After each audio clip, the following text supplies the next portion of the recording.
المدني يقف قدام قضية طبيعي، لا وقف قدام المحاكم العسكرية في عهدك يا سيادة المستشار، في عهدك يا سيادة المستشار، وفي عهد السادة المستشارين اللي حواليك.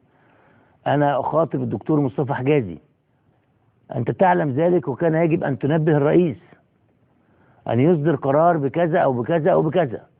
أحمد المسلماني، أين كنت حين صدر ذلك وقال الرئيس ذلك؟ حتى لو كان الرئيس مسجل قبلها بيوم كان لازم كان يطلع تصريح من رئاسة الجمهورية يقول حاجة في هذا الأمر، في هذا الشأن.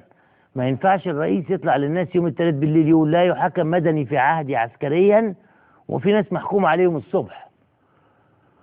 ده ما ينفعش، مش ده عهدنا بيكو. عهدنا بيكو انتوا ناويين تعملوا ثورة حقيقية، فثورة حقيقية يعني خلاص بقى نعيش بقى في جو نظيف.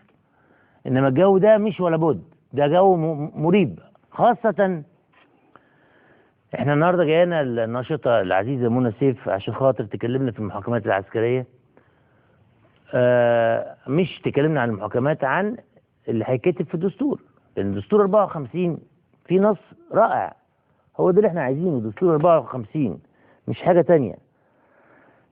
بص دستور 54 في المادة 20 قايل كلمة ورد غطاها: حظر المحاكمة أمام محاكم خاصة